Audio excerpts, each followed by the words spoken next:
Hey, you out there. I'm talking to the big, wide world out there. A lot has been said on representation recently, and I just need to say that I'm not here to represent all Muslims.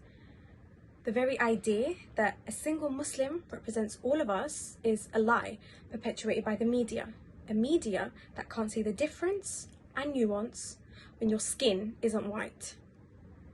Now, before you all start coming at me about all the conspiracy theories, this is not a theory. This is a fact. Like, have you been watching the news lately? You see, when I'm talking about my experiences, I'm talking about me, just me.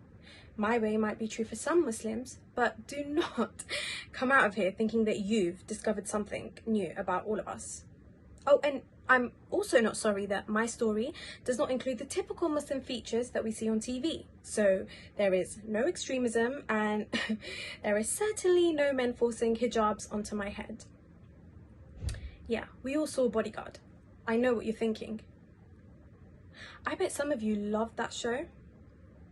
You see, some of us can somehow manage to enjoy a show without being affected by the blatant stereotypes that it perpetuates and the damages that it does. It's a lot harder though when you're the one being stereotyped. And for Muslims, that is a lot of shows. For a lot of us, this is the first time that our voice is going to be heard, so do not expect nuanced views or me trying to understand everyone. I've been stereotyped enough. I think it gives me the right to stereotype certain people in my life.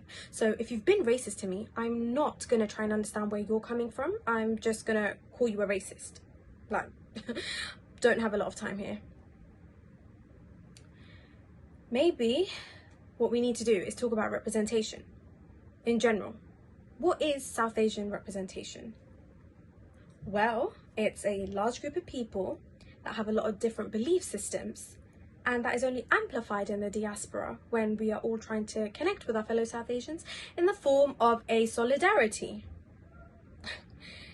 The real reality though is that some South Asians would step on me to get themselves to where they want to be. Yeah. You see, representation and solidarity, these things can only happen when all parties respect each other and they're not spending the whole time trying to convince others that their mindset is wrong. It's also really bizarre that we have to constantly preface our statements with, "This is my opinion and do not stereotype everyone." But it's also something that I've done since I was a child. Like, you know, when my white friends would say that I didn't expect certain thoughts from people like you, or that I got the wrong idea about someone like you because I happen to be rude to them.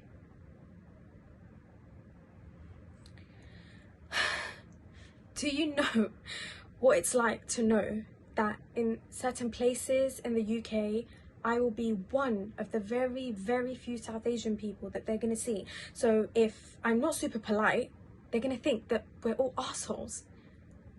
It's how I felt down south, and maybe, just maybe, this is me being super aware of my surroundings, but how can you not be when the people that you're surrounded by do not look like you, have no idea about you, and have no idea about your heritage?